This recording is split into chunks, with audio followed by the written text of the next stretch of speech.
అందరికీ నమస్కారం అండి. స్టోరీ బుక్ ఛానల్కి స్వాగతం.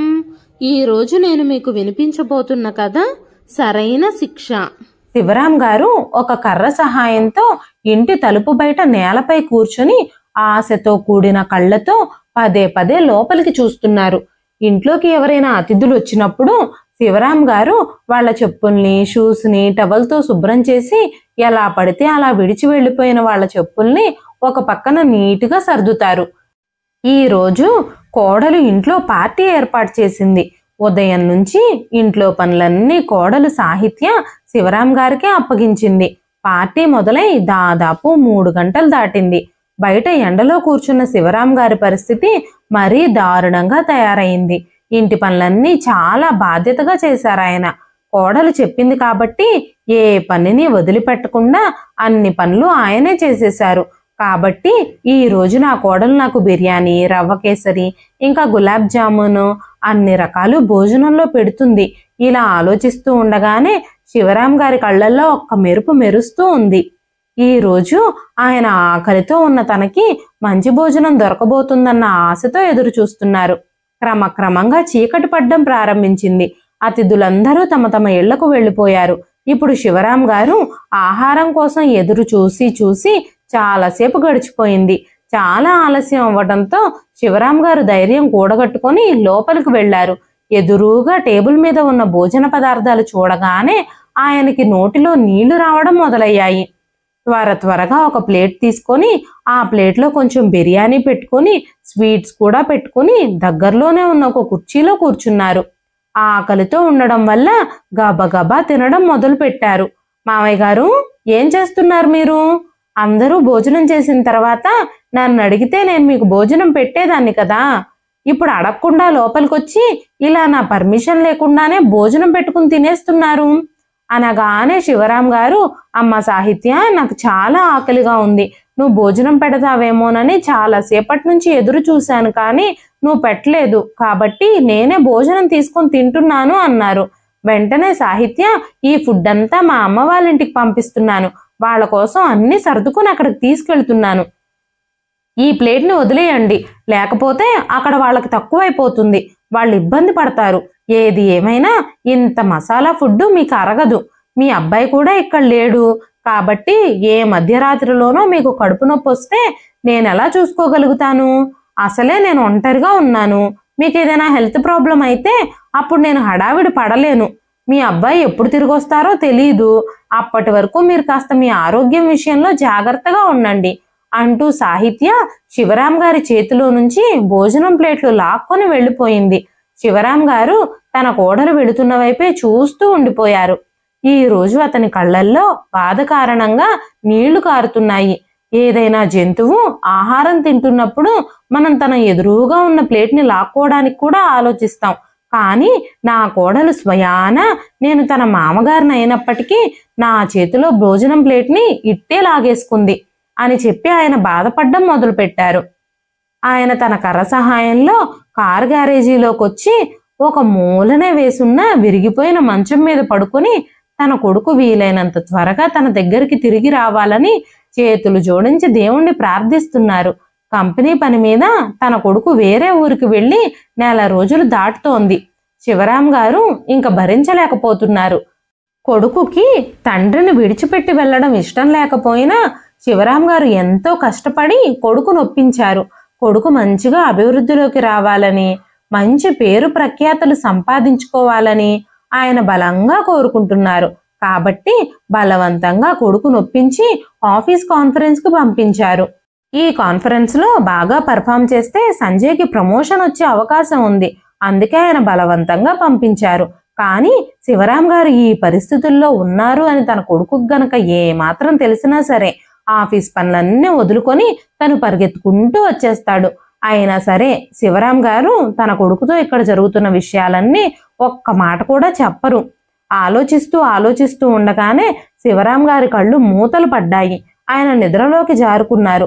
ఉదయాన్నే లేచి చూసేసరికి పని మనిషి విమల చిన్న టిఫిన్ బాక్స్ లో భోజనం పెట్టుకొని ఎదురుగా నుంచుంది. అది ఆ విమల రోజువారీ దినచర్య. ఉదయం ఇంటి నుంచి వచ్చేటప్పుడల్లా శివరాం గారి కోసం తన ఇంటి నుంచి భోజనం తెచ్చి సాహిత్యకు కనపడకుండా దాచుకొని సాహిత్యకు కనపడకుండా చూసి శివరాం గారికి ఆ బాక్స్ ఇచ్చి వెళ్ళిపోయేది.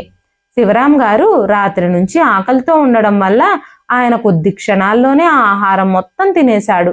అది చూసిన విమల కళ్ళల్లో నీళ్లు తిరిగాయి. శివరాం గారు ఆ గ్యారేజీని శుభ్రం చేస్తూ ఉండగా అతని కళ్ళు ఆ మూలన పనికిరాని వస్తువుల్లో పడున్న తన భార్య ఫోటోపై పడ్డాయి. శివరాం గారు తన టవల్ తీసుకొని తన భార్య ఫోటోని శుభ్రం చేసి ఇంట్లోపలికి వెళ్ళి తన గదిలో ఉంచారు. ఆ ఫోటో చూసిన వెంటనే సాహిత్యకి శివరాం గారిపై చాలా కోపం వచ్చింది. మామయ్య గారు, మీకెంత ధైర్యం? ఈ పాత పనికిరాని వస్తువులు తీసుకొచ్చి తిరిగి మళ్ళీ ఇంట్లో పెడుతున్నారా? ఈ ఫోటోని నేను ఎప్పుడో ఆ గ్యారేజీలో పడేశాను. ఇంట్లో ఇలాంటి పనికిరాని వస్తువులు ఉండడం నాకు అస్సలు ఇష్టం ఉండదు. మీరు వెంటనే తీసుకెళ్లి అక్కడే పడేసి రండి అని చెప్పగానే శివరాం గారు, అమ్మా సాహిత్య, నీకు కొంచెం కూడా సిగ్గులేదా? ప్రజలు తమ పెద్దల ఫోటోలకి పూజలు చేస్తారు, చనిపోయిన వాళ్ళని దేవుళ్ళలా భావిస్తారు, వాళ్ళ ఫోటోలు ఇంట్లో ఉంటే శుభమని ఫీల్ అవుతారు అని చెప్పగానే సాహిత్య, మీరిప్పుడు నా క్లాసులు పీకకండి, ఇప్పుడే వెళ్ళి ఆ ఫోటోని గ్యారేజీలో ఒక మూలన పడేసి రండి. నన్ను అడగకుండా మళ్ళీ ఆ ఫోటోని ఇంట్లోకి తీసుకొస్తే మీకు మర్యాదగా ఉండదు. నేనే తీసి డస్ట్బిన్లో పడేస్తాను అని చెప్పి దాదాపుగా శివరాం గారి చెయ్యి పట్టుకొని ఇంట్లో నుంచి బయటకు తోసేస్తున్నట్టుగానే బయటకు నెట్టేసి లోపల నుంచి తలుపు మూసేసుకుంది సాహిత్య. అక్కడ జరుగుతున్నదంతా చూసిన విమల కళ్ళల్లో నీళ్లు తిరిగాయి. విమలకు చాలా కోపం వచ్చింది. కానీ పని మనిషి కాబట్టి ఆమె ఆయన కోసం ఏం చేయగలదు? అందుకే మౌనంగా తన పని తను చేసుకుంటూ పోయింది. మెల్లమెల్లగా సాహిత్య శివరాం గారికి భోజనం పెట్టడం కూడా మానేసింది. చాలా రోజులుగా ఆకలితో ఉండటంతో శివరాం గారు వేరే వాళ్ళ ఇళ్లల్లో ఏమైనా చిన్న చిన్న పనులు చేయడం మొదలుపెట్టారు. ఆ పనులు చేయడంతో అక్కడ ఎవరో ఒకరు తినడానికి ఏదో ఒకటి పెట్టేవారు. ఉదయాన్నే విమల బాక్స్లో ఏదో ఒకటి తీసుకొచ్చి ఇచ్చేది. దాంతోనే ఆయన కడుపు నింపుకునేవారు.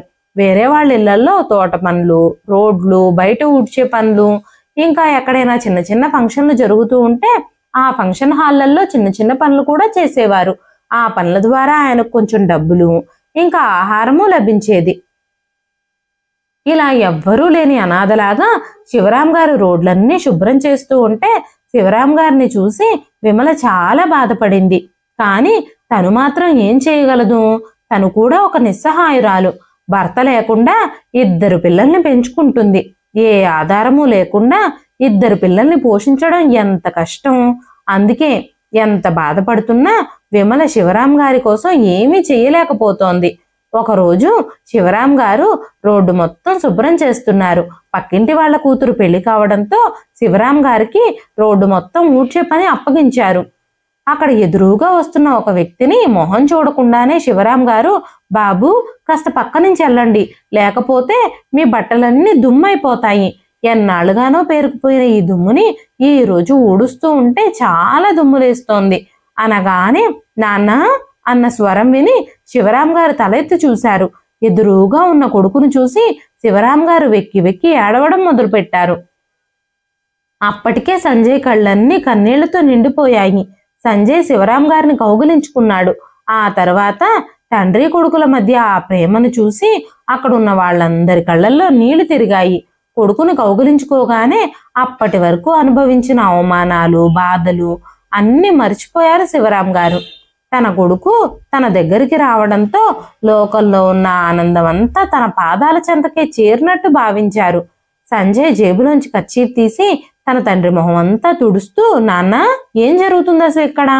ఇంత బాధను నీ గుండెల్లో నువ్వెందుకు మోస్తున్నావు? ఇంతకాలం నాతో ఒక్క మాట కూడా నువ్వెందుకు చెప్పలేదు? ఎంతకాలం నువ్వు నా కోసం ఎదురు చూస్తూ ఉంటావు? ఈ రోజు ఆ విమల నాకు ఫోన్ చేసి చెప్పుండకపోతే మా నాన్న ఇన్ని కష్టాలు అనుభవిస్తున్నారని నాకెప్పటికీ తెలిసేది కాదు. ఎందుకు నాన్న నువ్వు నాతో ఈ విషయాలన్నీ ఎందుకు చెప్పలేదు? మీ కొడుకు మీద మీకు నమ్మకం లేదా అంటూ మాట్లాడుతూ ఉన్నప్పుడు సంజయ్ కళ్ళల్లో నీళ్లు తిరిగాయి. చెప్పు నాన్న, ఎందుకు ఇలా చేశావు? నేను నీ కొడుకుని, నా దగ్గర ఇలాంటి విషయాలన్నీ నువ్వు దాచావు. కన్న తండ్రి ఇన్ని బాధలు పడుతూ ఉంటే నేను బ్రతుకుండి ఏం ప్రయోజనం? అసలు నువ్వు నా దగ్గర ఈ విషయాలన్నీ ఎందుకు దాచిపెట్టావు అనగానే శివరాం గారు ఏమీ మాట్లాడకుండా తడబడుతూ వచ్చి నేల మీద కూర్చున్నారు.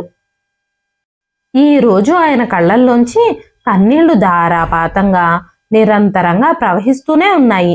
ఎప్పుడూ అందరిలో గౌరవంగా జీవించే వ్యక్తి గౌరవం అంతా పోయింది. ఈ రోజు ఆయనకి చాలా బాధ మిగిలింది. అక్కడే కూర్చుని శివరాం గారు ఆ ఇంట్లో సాహిత్య కోడలుగా అడుగుపెట్టిన రోజును గుర్తు చేసుకున్నారు. తన భార్య చనిపోయిన తర్వాత కోడలి రాకతో ఆ ఇల్లు స్వర్గంలా మారుతుందని ఆయన చాలా ఆశపడ్డారు. కానీ సాహిత్య రాకతో ఆయన జీవితం నరకంలా మారిపోయింది. శివరాం గారి కొడుకు క్యాంపుకు వెళ్ళిన తర్వాత ఆ ఇంట్లో జరిగిన సంఘటనలను గుర్తు చేసుకోవడం మొదలుపెట్టారు. మామయ్య మామయ్య ఎక్కడ చచ్చారు? ఈ పెద్ద ఆయన వల్ల అరిచి అరిచి నా గొంతు ఎండిపోతోంది. ఎంత అరిచినా ఈయన జాడే లేదు. నిన్ననే గ్యారేజ్ అంతా ఊడ్చి సరిగ్గా శుభ్రం చేయమని చెప్పాను కదా.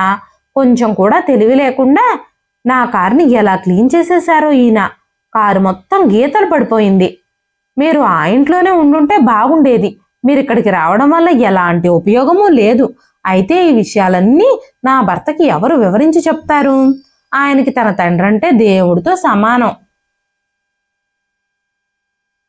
మిమ్మల్ని తీసుకొచ్చి నా నెత్తి మీద పెట్టేశారు. మామయ్య ఇంతకీ ఎక్కడికి వెళ్ళిపోయారు? నేను చాలాసేపటి నుంచి అరుస్తున్నాను. ఎక్కడున్నారు మీరు ఇంతకీ అంటూ సాహిత్య తన మామగారు శివరాం గారిని పిలుస్తూనే ఉంది. అప్పుడు శివరాం గారు తన గది నుంచి పరిగెత్తుకుంటూ వచ్చి, ఏమైందమ్మా, నువ్వు నన్ను ఎందుకు పిలుస్తున్నావు? నేను ఇప్పుడే బాత్రూంలో ఉన్నాను అనగానే సాహిత్య, నేనెప్పటి నుంచి అరుస్తున్నాను, కొంచెం కూడా శబ్దం లేదు. పదే పదే బాత్రూంకి వెళ్ళే అంత తిన్నారా మీరు? ఈ వయసులో మీరు ఎక్కువ తింటే అరగదు. కాస్త తక్కువ తినమని చెప్తూనే ఉన్నాను కదా. మొన్ననే నేను మీకు గ్యారేజ్ అంతా శుభ్రం చేయమని చెప్పాను, కానీ ఇప్పటి వరకు చెయ్యనే లేదు. నేను ఇప్పుడు మా అమ్మ వాళ్ళ ఇంటికి వెళ్తున్నాను. 2 రోజుల తర్వాత నేను తిరిగి వస్తాను. 2 రోజుల తర్వాత నేను తిరిగి వచ్చేసరికి గ్యారేజ్ మొత్తం శుభ్రం చేసి ఉండాలి. లేకపోతే నేను అస్సలు ఊరుకోను అని చెప్పే వెళ్ళాను కదా మీకు. కానీ మీరు ఇప్పటి వరకు ఈ పని కూడా చెయ్యలేదు అని సాహిత్య మాట్లాడుతూ ఉండగానే వెంటనే శివరాం గారు, అమ్మా సాహిత్య, నాకు ఆస్తమా ఉందని నీకు తెలుసు కదా. ఈ గ్యారేజ్ అంతా చాలా దుమ్ము పట్టిపోయింది. దీన్ని శుభ్రం చేస్తే నా ఆరోగ్యం అంతా క్షీణించిపోతుంది. నేను అనారోగ్యానికి గురైతే అనవసరంగా నా మందులకి నా సేవలకి డబ్బులు ఖర్చు పెట్టాల్సి వస్తుంది. నా వల్ల నీకు ఎలాంటి సమస్య ఉండకూడదనే నేను ఈ గ్యారేజ్ని శుభ్రం చేయలేదు. నేను మన చుట్టుపక్కల చాలా ఇళ్లల్లో చూస్తున్నాను. కారు శుభ్రం చేయడానికి, ఇలాంటి చిన్న చిన్న పనులు, గ్యారేజీలు లాంటివి శుభ్రం చేయడానికి పని వాళ్ళని పెట్టుకుంటున్నారు చాలా మంది. నువ్వు కూడా ఒక 200 ఇచ్చి శుభ్రం చేయించుకోవచ్చు కదా అనగానే, వావ్, గ్రేట్ ఐడియా మామయ్య, చాలా మంచి సలహా ఇచ్చారు మీరు. డబ్బులేమన్నా చెట్లకు కాస్తున్నాయనుకుంటున్నారా? మీకు కొంచెం కూడా బుద్ధి లేదు. ఇంట్లో ఊరికే కూర్చొని తింటున్నారు. మీరు ఈ కాస్త కూడా శుభ్రం చెయ్యలేరా? ఇదంతా శుభ్రం చేస్తే మీకేం ఆస్తమా పెరగదులే, మీరేం చచ్చిపోరు. నేను ఇప్పుడు షాపింగ్కి వెళ్తున్నాను. సాయంత్రం షాపింగ్ నుంచి తిరిగి వచ్చేసరికి ఈ గ్యారేజ్ అంతా పూర్తిగా శుభ్రం చెయ్యాలి. ఈ ప్రదేశం అంతా పూర్తిగా నీట్గా ఉండాలి. లేకపోతే నాకంటే హీనంగా ఎవ్వరూ ఉండరు. మీరు ఈ మధ్య పెద్ద పని దొంగలా మారిపోయారు. మిమ్మల్ని చూస్తేనే నాకు తలనొప్పి వచ్చేస్తుంది. మీ అబ్బాయి ఏమో ఆఫీస్ పని మీద వెళ్ళిపోయి మిమ్మల్ని నా కంటగట్టి నాకింత చిరాకు తెప్పిస్తున్నారు అంటూ సాహిత్య కారు తీసుకుని బయటకు వెళ్ళిపోయింది. శివరాం గారు ఇక చేసేదేం లేక ముక్కుకి నోటికి కర్చీఫ్ కట్టుకుని ఆ గ్యారేజీని శుభ్రం చేయడం మొదలుపెట్టారు. శుభ్రం చేస్తూ ఉన్నప్పుడే ఆయన దృష్టి మూల నుంచిన చెత్తలో ఉన్న తన భార్య ఫోటో మీద పడింది. ఆయన తన భార్య ఫోటోని మొన్న జాగ్రత్తగా కోడలు చూడకుండా మళ్ళీ తన రూమ్ లో పెట్టుకున్నారు. ఈ ఫోటోని మళ్ళీ ఎవరెక్కడ విసిరేశారు? ఇది కోడలు చేసిన పనే అయి ఉంటుంది అనుకున్నారు శివరాం గారు. ఆ ఫోటోని చూస్తూనే శివరాం గారు తన కొడుకు సంజయ్ పెళ్లి ఎంత వైభవంగా జరిగిందో అని ఆలోచించడం మొదలుపెట్టారు. సాహిత్యని చూడ్డానికి వాళ్ళింటికి వెళ్ళినప్పుడు ఆమె అందంగా నిదానంగా చాలా చక్కగా కనిపించింది. మా ఇంటికి త్వరలోనే మహాలక్ష్మి రాబోతుందని ఆశపడ్డారు శివరాం గారు. నా ఇంట్లో శాంతి, సంతోషం, సుఖం అన్నీ నెలకొంటాయని చాలా సంతోషించారు శివరాం గారు. కూతుర్లు లేని ఆయన కోడల్ని కూతుర్లా చూసుకోవాలనుకున్నారు. కానీ పెళ్ళైన మొదటి రోజు నుంచే సాహిత్య ప్రవర్తన కొంచెం తేడాగానే అనిపించింది. అందుకే శివరాం గారు కొడుకు కోడలు జీవితంలో ఎప్పుడూ జోక్యం చేసుకోలేదు. రిటైర్ అయిన తర్వాత ఆయన తన గ్రామంలోనే నివసించాలి అని అనుకున్నారు. కానీ సంజయ్ శివరాం గారి మాట అస్సలు వినలేదు. మాతో పాటే ఉండమని, ఇక్కడ నీకు ఎవరున్నారని పదే పదే పట్టుబట్టడంతో ఆ విషయం కోడలు సాహిత్యకి చాలా చిరాకు తెప్పించింది. శివరాం గారు ఎంత బతిమాలినా వినకపోవడంతో సంజయ్ సాహిత్యను తీసుకుని సిటీకి వెళ్ళిపోయాడు. కానీ కొన్ని రోజుల తరువాత శివరాం గారికి నెలకి 25,000 పెన్షన్ వస్తుందని తెలుసుకున్న సాహిత్య సంజయ్తో మళ్ళీ చెప్పి శివరాం గారిని సిటీకి రమ్మని ప్రపోజల్ పెట్టించింది.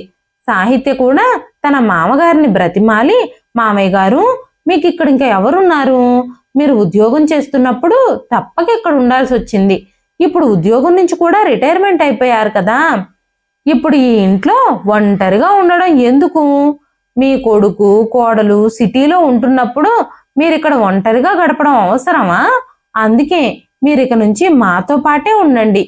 మీరు మాతో పాటు ఉంటే మేము నిశ్చింతగా ఉండగలుగుతాం.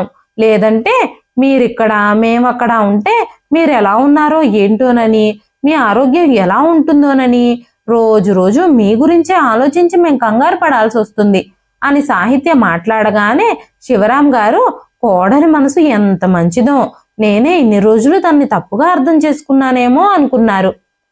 శివరాం గారు కూడా కొడుకు కోడలతో కలిసి ఉండడానికి ఒప్పుకున్నారు. శివరాం గారు కొడుకు కోడలతో కలిసి జీవించడం ప్రారంభించారు. అయితే సంజయ్ ఇంట్లో ఉన్నంతసేపు సాహిత్య శివరాం గారితో ఎంతో గౌరవంగా మాట్లాడేది, చాలా బాగా చూసుకుంటున్నట్లుగా నటించేది.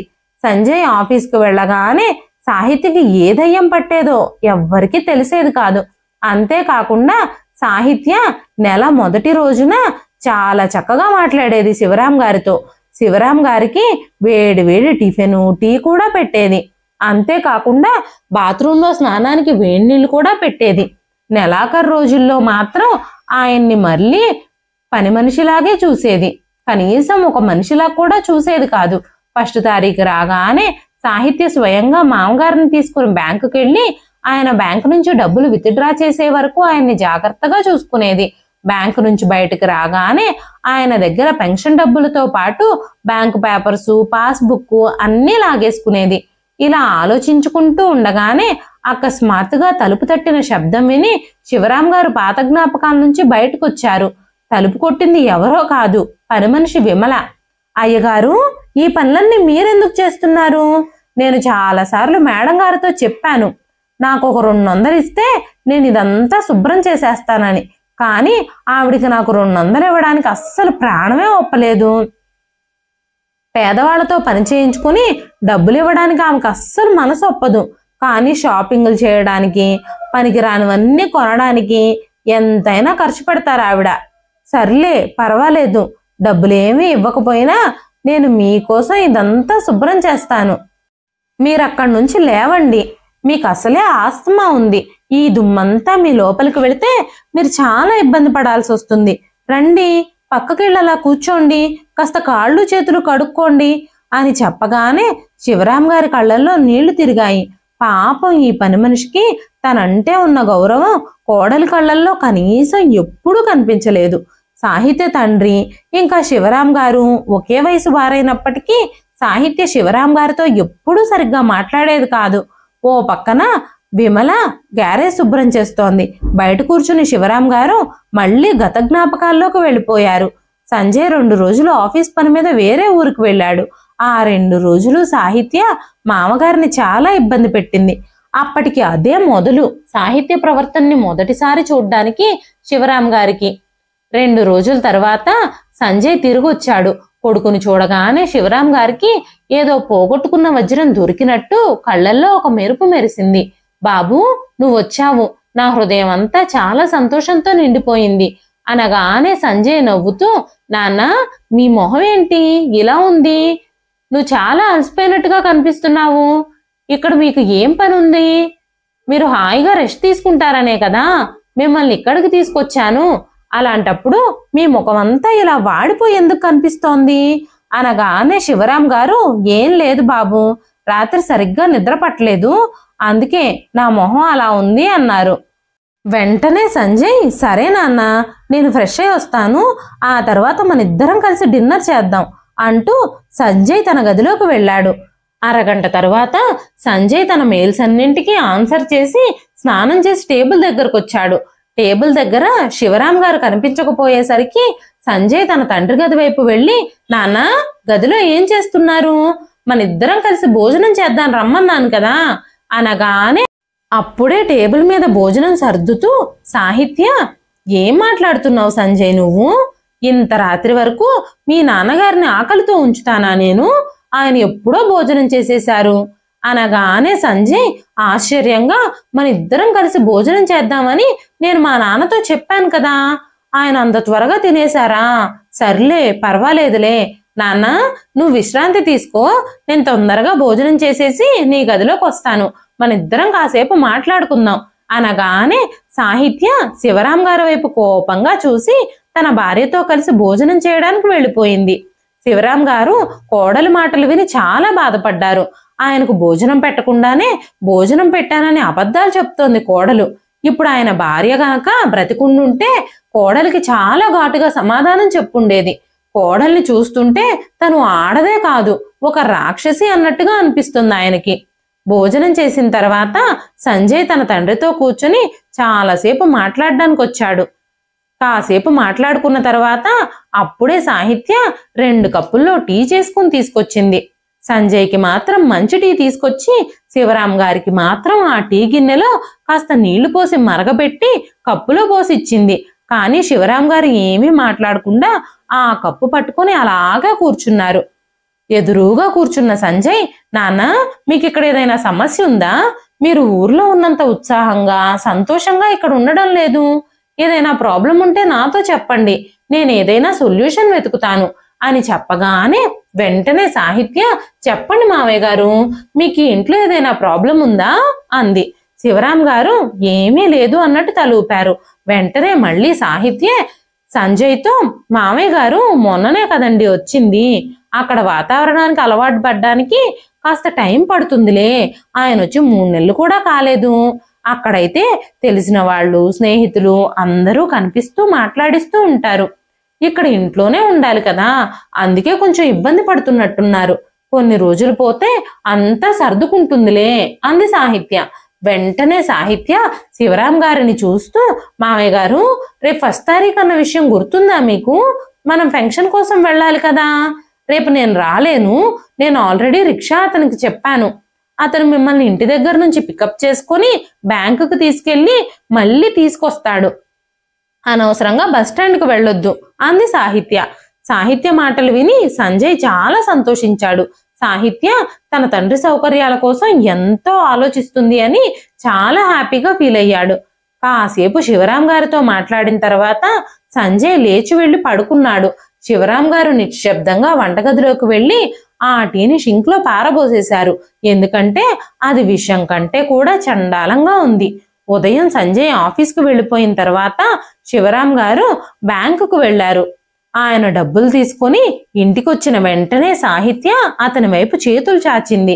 ఎందుకంటే ప్రతి నెల బ్యాంకు నుంచి డబ్బులు తీసుకురాగానే బ్యాంకు పేపర్లు, ఇంకా డబ్బులు, పాస్బుక్ అన్ని సాహిత్య చేతిలో పెట్టాలి. సరుకులకని ఖర్చులకని శివరాం గారి పెన్షన్ మొత్తం సాహిత్య లాగేసుకునేది. ఆయన కూడా కొడుకింట్లోనే ఉంటున్నాడు కాబట్టి మౌనంగా ఆ డబ్బులు కోడలికి ఇచ్చేసేవారు. ఒక భార్య లేని భర్త జీవితం ఎంత దుర్భరంగా ఉంటుందో అది అనుభవించే వారికి మాత్రమే తెలుస్తుంది. మాట్లాడే దిక్కు కూడా ఉండరు, ఒంటరితనాన్ని పంచుకోవడానికి ఎవ్వరూ ఉండరు. కానీ శివరాం గారికి భరించలేకపోతున్నారు. కోడలు ఆయన్ని ఎంతలా వేధిస్తుందంటే అది భరించడం కష్టంగా మారిపోతుంది. కానీ శివరాం గారి పరిస్థితుల్లో ఎలాంటి మార్పు రావడం లేదు. సాహిత్య ఆయన్ని పని మనిషిలానే చూస్తుంది. ఒకరోజు సాహిత్య ఏదో పని మీద శివరాం గారి గదిలోకి వచ్చింది. టేబుల్ మీద తన అత్తగారు, మామగారి ఫోటో కనిపించింది. వెంటనే సాహిత్య శివరాం గారిపై విరుచుకు పడింది. నేను మాటి మాటికి తీసుకెళ్లి ఈ చెత్తను బయట పాడేయడం, మీరు ఇంట్లోకి తీసుకురావడం, ఇలా చేయడానికి అసలు మీకెంత ధైర్యం అనగానే శివరాం గారు, అది మీ అత్తగారు ఇంకా మామగారి ఫోటో అని నువ్వు మర్చిపోతున్నావా అమ్మా? నా భార్య సంగతి వదిలేయి, నేను ఇంకా బ్రతికే ఉన్నాను కదా. అయినా చనిపోయిన మీ అత్తగారి ఫోటోతో ఇంత అమర్యాదగా ప్రవర్తిస్తే ఎలాగా? ఈ విషయం సంజయ్కి తెలిస్తే ఎంత పెద్ద గొడవ అవుతుందో తెలుసా? ఎందుకంటే సంజయ్యే స్వయంగా ఈ ఫోటోని ఊరు నుంచి ఇక్కడికి తీసుకొచ్చాడు. మీరు నన్ను సిటీకి రమ్మని అడగగానే నేను మీ మాటలు విని మీతో పాటు రావడం చాలా పెద్ద తప్పు. నేను ఇక్కడికి రావడం కంటే ముందే నీ స్వభావం నాకు పూర్తిగా తెలుసుంటే నేను అస్సలు మీ ఇంటికి వచ్చేవాడినే కాదు. నా పెన్షన్ డబ్బులు కాజేయడం కోసమే నన్ను ఇక్కడికి రమ్మన్నావని, నువ్వు నన్ను ఇంటికి రమ్మని అంతలా బతిమాలావని నాకు ఇప్పుడిప్పుడే తెలుస్తుంది. అవన్నీ నాటకాలే అని నాకెప్పుడూ అర్థమైపోయింది. కానీ నా కొడుకు బాధపడతాడని నేనన్నీ సహిస్తున్నాను అనగానే సాహిత్య, మీరు ఈ ఇంటికి రావడం నాకు చాలా ఆనందాన్ని ఇస్తుందని అనుకున్నారా మీరు? నేను కూడా మీ కొడుకు కోసమే మిమ్మల్ని సహిస్తున్నాను. లేకపోతే మిమ్మల్ని చాలా రోజుల ముందే ఇంటి నుంచి గెంటేసి ఉండేదాన్ని. మీరు ఇంట్లో ఉండడం మూలంగానే నా తల్లిదండ్రులను నేను ఇక్కడికి పిలవలేకపోతున్నాను. మా ఇంట్లో మా ఫ్రెండ్స్తో కలిసి సంతోషంగా పార్టీ చేసుకోలేకపోతున్నాను. మా ఇంట్లో మిమ్మల్ని చూస్తే నా స్నేహితులందరూ ఈ బిచ్చగాడు ఎవరని అడుగుతారు. బయటకు వెళ్ళి నలుగురిలో 4 రకాలుగా మాట్లాడుకుంటారు. అందుకే నేను ఏ పని చెయ్యాలన్నా మీ వల్ల ఇంతలా ఆలోచించాల్సి వస్తుంది అనగానే శివరాం గారు, అమ్మ సాహిత్య, నువ్వు మనుషులకు భయపడకపోయినా పర్వాలేదు, కనీసం దేవుడికైనా భయపడు. ఈ రోజు కాకపోతే రేపైనా ప్రతి ఒక్కరూ వృద్ధాప్యం పొందాలి. నువ్వు నీ తల్లిదండ్రుల్ని ఎంతగా ప్రేమిస్తావో నాకు తెలుసు. కానీ నువ్వు నాతో ఇలా ఎందుకు ప్రవర్తిస్తున్నావు? మీ వదిన కూడా మీ అమ్మా నాన్నలతో ఇలాగే ప్రవర్తిస్తే నీకెలా ఉంటుందో ఆలోచించు అనగానే సాహిత్య కోపంగా, జాగ్రత్తగా మాట్లాడండి మావయ్య. మీరు మిమ్మల్ని మా పేరెంట్స్తో పోల్చుకోకండి. మా అమ్మా నాన్న దగ్గర చాలా డబ్బుంది. కొడుకు కోడలు కోసం ఒక రాజభవనం లాంటి ఇంటినే కట్టించి ఇచ్చారు మా నాన్న. మా నాన్న ఏమీ మీకులాగా పేదవాళ్ళు కాదు. ఆయన వృద్ధాప్యం కోసం అన్ని ఏర్పాట్లు చేసుకున్నారు. ఆయన చేతిలో డబ్బులు పెట్టుకుని కొడుకు కోడల దగ్గర మర్యాదను కొనుక్కుంటున్నారు. మీరు కూడా అలాగే కావాలంటే కొనుక్కోండి అనగానే శివరాం గారు, డబ్బు రాజభోగాలు ఇవాళుంటాయి, రేపు పోతాయి. మనిషి మంచితనం మాత్రమే చివరి వరకు నిల్చుంటుంది. నేను ఇంతకుముందు బాగానే సంపాదించాను. నా సంపాదనతోనే నీ భర్తని ప్రయోజకుణ్ణి చేశాను. ఈ రోజు నువ్వు అనుభవిస్తున్న నీ భర్త సంపాదన, హోదా అంతా నా కష్టంతో వచ్చిందే. వయసు పెరిగే కొద్దీ నా సంపాదన కూడా తగ్గిపోయింది. ఈ విషయం మీరు గుర్తుపెట్టుకోండి. భవిష్యత్తులో నువ్వు కూడా ఈ విధి నుంచే వెళ్ళాలి అనగానే సాహిత్య, ఈ ఉపన్యాసాలన్నీ నాకెందుకులే గాని మీ అబ్బాయి వచ్చే టైం అయింది, ఇదిగో మీరు భోజనం చెయ్యండి. మీ అబ్బాయి రాగానే నాన్న నువ్వు భోజనం చేశావా అని అడుగుతారు. ఆయన అడిగే మొదటి ప్రశ్న అదే కదా అంటూ శివరాం గారి చేతిలో భోజనం ప్లేటు పెట్టి అక్కడి నుంచి వెళ్ళిపోయింది. శివరాం గారు మెల్లగా గదిలోకి వెళ్ళి కుర్చీలో కూర్చున్నారు. ఆయన ప్లేట్లో కొంచెం నీళ్ల పప్పు, ఒక చపాతీ, కొంచెం అన్నం, పొద్దున మిగిలిపోయిన 2 కూరలు ఉన్నాయి. ఆ ప్లేట్ చూడగానే శివరాం గారికి ఈ ఇంట్లో ఇన్ని బాధలు అనుభవించే కంటే ఈ ఇంట్లో నుంచి వెళ్ళిపోయి ఊరికి తిరిగి వెళ్ళి శేష జీవితాన్ని అక్కడే ఆనందంగా గడిపితే బావుండు అనే అంత దుఃఖం వచ్చింది. అక్కడ కనీసం ఆయన ఇంటి పక్కన 2-3 వ్యక్తులైనా కనిపిస్తూ ఉంటారు అని ఆలోచిస్తూ ఉన్నారు శివరాం గారు. 10 రోజులుగా శివరాం గారు ఎవ్వరితోనూ ఎక్కువగా మాట్లాడడం లేదు, సరిగ్గా భోజనం చేయడం లేదు. మామగారు భోజనం చేయకపోతే ఇంట్లో సరుకులైనా మిగులుతాయని సాహిత్య సంతోషించింది. సంజయ్ అడిగినప్పుడల్లా సాహిత్య ఉదయం నుంచి ఏదో ఒకటి తింటూనే ఉంటున్నారు. అందుకే సాయంత్రం ఆయనకు ఆకలిగా ఉండడం లేదేమో, అందుకే భోజనం చేయడానికి ఇష్టపడడం లేదు. అంతకు మించి ఇంకేమీ లేదు. మీరంత ఆందోళన చెందాల్సిన పనేమీ లేదు అని సంజయ్తో చెప్పేది. సంజయ్ మాత్రం తండ్రి గురించి చాలా ఆందోళన పడుతున్నాడు. అప్పుడు సాహిత్య, ఇంట్లో మీ భార్య కూడా ఉందన్న విషయం మీరు మర్చిపోతున్నారా? నేను మీ నాన్నని సరిగ్గా చూసుకోవడం లేదని నన్నే అవమానిస్తున్నారా, అనుమానిస్తున్నారా అనేది సాహిత్య. భార్య ఇలాంటి మాటలు మాట్లాడితే ఏ భర్త మాత్రం ఏం చేయగలుగుతాడు? శివరాం గారేమో నోరు తెరిచి ఏమీ చెప్పరు. సాహిత్యేమో మామగారిని మంచిగా చూసుకుంటున్నట్టే నటిస్తూ ఉంటుంది. ఇక సంజయ్ మాత్రం ఏం చేయగలుగుతాడు? కాలం మెల్లగా గడుస్తూ ఉంది. ఆ తరువాత సంజయ్ నెల రోజులు ఆఫీస్ పని మీద వేరే ఊరికి వెళ్లాల్సి వచ్చింది. వెళ్లడం ఇష్టం లేకపోయినా శివరాం గారే కొడుకు భవిష్యత్తు కోసం బలవంతంగా ఒప్పించారు. ఈ రోజు అతను తిరిగొచ్చాడు. తన తండ్రిని అలాంటి పరిస్థితుల్లో చూసిన సంజయ్ కాళ్ళ కింద నేల జారిపోయినట్టయింది. కానీ శివరాం గారు మాత్రం ఏమీ మాట్లాడలేదు. సంజయ్ పదే పదే అడిగినా కూడా శివరాం గారు నాకెలాంటి ఇబ్బంది లేదు, నేను బాగానే ఉన్నాను అని చెప్తున్నారు. తన తండ్రి మౌనానికి సంజయ్ చాలా బాధపడ్డాడు. శివరాం గారిని సోఫాలో కూర్చోబెట్టి సంజయ్ లోపలికెళ్ళి ఫ్రెష్ అయి వచ్చేసరికి శివరాం గారు తన లగేజీతో బయటకొచ్చి నిలబడ్డారు. శివరాం గారు సంజయ్ ఎదురుగా వచ్చి, బాబు, మీ ఇంట్లో ఈ రోజుతో నా పాత్ర ముగిసింది. ఈ రోజు నేను ఇంటి నుంచి బయలుదేరి వెళ్ళిపోతున్నాను. నువ్వు వస్తే నీకు చెప్పి వెళ్ళాలని ఇన్ని రోజులు నేను ఎదురు చూస్తూ ఆగాను అనగానే సంజయ్ ఆశ్చర్యంగా, నాన్న, మీరెందుకు వెళ్ళిపోతున్నారు? అసలు ఏం జరుగుతుంది ఇక్కడ? ఎప్పటి నుంచో అడుగుతున్నాను, మీరు నాతో ఒక్క మాట కూడా మాట్లాడడం లేదు అనగానే శివరాం గారు, ఈ ప్రశ్న నువ్వు నన్ను కాదు అడగాల్సింది, నీ భార్యను అడుగు. నేను వెళ్ళిపోయిన తర్వాత తనను అడిగి తను నన్ను ఏం చేసిందో, నాతో ఎలా ప్రవర్తించిందో, నేనిక్కడ ఎలాంటి జీవితం గడుపుతున్నానో తెలుసుకో. తను నీకు వివరించి చెప్తుంది. ఇప్పుడు నేనిక నా ఆత్మగౌరవాన్ని పణంగా పెట్టి మీ అందరితో కలిసి జీవించలేను. నువ్వు నన్ను చాలా గౌరవిస్తావని, చాలా ప్రేమిస్తావని నాకు తెలుసు. కానీ కోడలికి నా మీద ప్రేమ, గౌరవం ఏమీ లేవు. కనీసం చనిపోయిన మీ అమ్మ మీద కూడా గౌరవం లేదు. చనిపోయిన మీ అమ్మ ఫోటోనే కోడలు రోజు అవమానిస్తూనే ఉంటుంది. నా బాధ చూసి నువ్వు బాధపడ్డం నాకు ఇష్టం లేదు. మీరిద్దరూ మీ జీవితాలతో సంతోషంగా ఉండండి. నువ్వు ఎప్పుడూ చల్లగా ఉండాలని నేను నిన్ను ఆశీర్వదిస్తున్నాను. నా కోసం నీ జీవితాన్ని నాశనం చేసుకోవద్దు. నా దగ్గర నీకివ్వడానికి ఏమీ లేదు. నా పెన్షన్కి సంబంధించిన పాస్బుక్, పేపర్లు అన్ని కోడల దగ్గరే ఉన్నాయి. అవి నా పెన్షన్ డబ్బులు. వాటి మీద నాకు మాత్రమే హక్కు ఉంది. వెంటనే ఆ బ్యాంకు పాస్బుక్ ఇచ్చేయమని శివరాం గారు సాహిత్యని అడిగారు. తండ్రి మాటలు వింటున్న సంజయ్ కోపంగా సాహిత్యని లాగిపెట్టి కొట్టాడు. సాహిత్య చెంపని రుద్దుకుంటూ గబగబా వెళ్లి మామగారి పాస్బుక్ తీసుకొచ్చి శివరాం గారి కాళ్ళు పట్టుకుని క్షమాపణలు చెబుతూనే ఉంది. సంజయ్ చాలాసేపు తండ్రిని బతిమాలుతూ తనని ఇంట్లో ఉండడానికి ఒప్పించేందుకు ప్రయత్నిస్తూనే ఉన్నాడు. అయితే శివరాం గారు తన నిర్ణయాన్ని మార్చుకోవడానికి అస్సలు సిద్ధంగా లేరు. తను ఇంకా కోడల్ని నమ్మడానికి సిద్ధంగా లేరు. అందుకే ఆయన గ్రామంలో ఉన్న తన ఇంటికి వెళ్ళిపోయారు. సంజయ్ తల పట్టుకుని కూర్చున్నాడు. సంజయ్ అప్పటికే తన తల్లిని కోల్పోయాడు.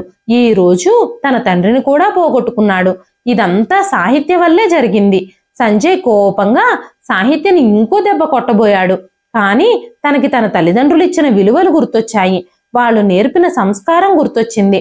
నాకు నిన్ను చంపాలి అన్నంత కోపం ఉంది, కానీ మా అమ్మా నాన్న నాకు నేర్పిన విలువలు నన్ను నీ మీద చెయ్యి కూడా ఎత్తనివ్వడం లేదు. కానీ నువ్వు గుర్తుంచుకో, నువ్వు చేసిన దానికి నేను నిన్నెప్పటికీ క్షమించను. నీ తప్పులన్నీ క్షమించే అంత పెద్ద హృదయం నాకు లేదు. నువ్వు చేసిన ప్రతి తప్పుకి, ప్రతి పాపానికి నువ్వు శిక్షించబడతావు. ఈ రోజు నుంచి నాకు నువ్వు నా తండ్రిని దూరం చేశావు కాబట్టి నీకు మీ అమ్మా నాన్నలతో ఎటువంటి సంబంధం ఉండకూడదని నేను నీకు శిక్ష విధిస్తున్నాను. ఎందుకంటే నేను నిన్ను వదిలిపెట్టకూడదని, ఇంట్లో నుంచి పంపించేయకూడదని మా నాన్న నా దగ్గర మాట తీసుకున్నారు. ఆయన మాటకు కట్టుబడి నేను నిన్ను వదిలేయలేకపోతున్నాను అనగానే సాహిత్య ఆ మాటలు విని ఏడవడం ప్రారంభించింది. తన కళ్ళ నిండా కన్నీళ్ళొచ్చాయి. నువ్వు నాకు ఎలాంటి శిక్ష అనుభవించేలా చేశావో నీకు అదే శిక్ష వేయాలని నేను అనుకుంటున్నాను. నువ్వు నీ తప్పును గ్రహించి నిజమైన పశ్చాత్తాపం నీలో వచ్చిన రోజే నీ శిక్ష పూర్తవుతుంది. మా నాన్న మనల్ని క్షమించి మళ్ళీ ఇంటికొచ్చిన రోజే నువ్వు నీ తల్లిదండ్రుల ఇంటికి వెళ్ళగలుగుతావు. వాళ్ళు మన ఇంటికి రాగలుగుతారు అని సంజయ్ మాట్లాడుతూ ఉండగానే సాహిత్య తల తిరుగుతూ ఉంది. తను కళ్ళు తిరిగి పడిపోయింది. తరువాత సాహిత్య ప్రెగ్నెంట్ అని తెలిసింది. సంజయ్ మాత్రం అప్పుడప్పుడు తన తండ్రిని కలవడానికి ఊరికి వెళ్ళేవాడు. సంజయ్ ఎంత నచ్చజెప్పినా శివరాం గారు మళ్ళీ ఆ ఇంటికి తిరిగి రాలేదు. సంజయ్ వెళ్ళినప్పుడల్లా తండ్రిని ఒప్పించడానికి ప్రయత్నిస్తూనే ఉండేవాడు. కొన్ని రోజులు గడిచాక సంజయ్ తన నిర్ణయాన్ని తండ్రి ఇష్టానికే వదిలేశాడు. సాహిత్య ప్రెగ్నెంట్గా ఉండటంతో తన తల్లిదండ్రులు తనని ఇంటికి రమ్మని పిలిచారు. కానీ సాహిత్య వెళ్ళలేకపోయింది. సంజయ్ సాహిత్య తల్లిదండ్రులను కూడా సాహిత్య కోసం వాళ్ళింటికి కూడా రానివ్వలేదు. భర్త కోపం చూసి తండ్రి కొడుకులిద్దరినీ వేరు చేసి తనెంత పెద్ద పాపం చేసిందో సాహిత్యకు ఇప్పుడిప్పుడే అర్థమవుతోంది. 9 నెలల తర్వాత సాహిత్యకు ఒక బాబు పుట్టాడు. కొన్ని రోజుల తర్వాత సాహిత్య ఆ బాబును తీసుకుని మామగారు ఊరికి వెళ్ళింది. శివరాం గారికి క్షమాపణలు చెప్పడం మొదలుపెట్టింది. శివరాం గారు మనవడి మొహం చూసి చాలా సంతోషించారు. శివరాం గారు తన కోడలితో, నా మనవడి మొహం చూసి నువ్వు చేసిన తప్పులన్నింటినీ నేను క్షమిస్తున్నాను, కానీ నేను ఇప్పుడు ఆ ఇంటికి మాత్రం రాలేను. ఎందుకంటే నేను చాలా రోజుల నుంచి ఈ ఇంటిని ఆశ్రమంగా మార్చేశాను. నాలాగా నిస్సహాయులైన నా చుట్టూ ఉండే వృద్ధుల్ని చేరదీసి నాతో పాటు ఈ ఇంట్లోనే ఉంచుకుంటున్నాను. నెల నెల నాకొచ్చే పెన్షన్ డబ్బులతో, ఇంకా ఈ ఇంట్లో ఉంటున్న ఎవరైనా డబ్బులు ఎఫర్ట్ చేయగలిగే వాళ్ళ పెన్షన్లతో మేమందరం కలిసి సంతోషంగా ఒక కుటుంబంలాగా గడుపుతున్నాము. ఒకరి కష్ట సుఖాలు ఒకరు పంచుకుంటూ సరదాగా జీవితాన్ని వెళ్లదీస్తున్నాము. ఇక్కడున్న ప్రతి ఒక్కరూ నా ఇల్లుని వాళ్ళ సొంతిల్లులా భావిస్తున్నారు. మేమందరం ఇప్పుడు ఒక కుటుంబంలా చాలా సంతోషంగా జీవిస్తున్నాము. నువ్వు నన్ను ఎప్పుడూ నీ తండ్రిగా భావించకపోయినా నేను నిన్ను నా కూతురుగానే భావించాను. నీ మీద నాకు కోపమేమీ లేదు. నువ్వు సంతోషంగా ఉండాలని నేను కోరుకుంటున్నాను అని చెప్పారు శివరాం గారు. విచారంగా సాహిత్య బరువెక్కిన హృదయంతో అక్కడి నుంచి ఇంటికి తిరిగి వచ్చేసింది. తర్వాత అప్పుడప్పుడు తన కొడుకును తీసుకొని మామగారిని కలవడానికి ఊరికి వెళుతూ ఉండేది. పండగలప్పుడు కూడా కొడుకుతో భర్తతో కలిసి మామగారు ఊరికి వెళ్లేది. శివరాం గారితో కలిసే పండగలు జరుపుకోవడం మొదలుపెట్టింది. మారిన తన భార్య ప్రవర్తన చూసి సంజయ్ కూడా చాలా సంతోషించాడు. ఇప్పుడు తన తండ్రి తనతో కలిసి తన ఇంట్లో లేకపోయినా సంతోషంగా ఉన్నాడు అనే సంతృప్తితో సంజయ్ కూడా ప్రశాంతంగా గడుపుతున్నాడు. ఇదండి ఈ రోజు కథ.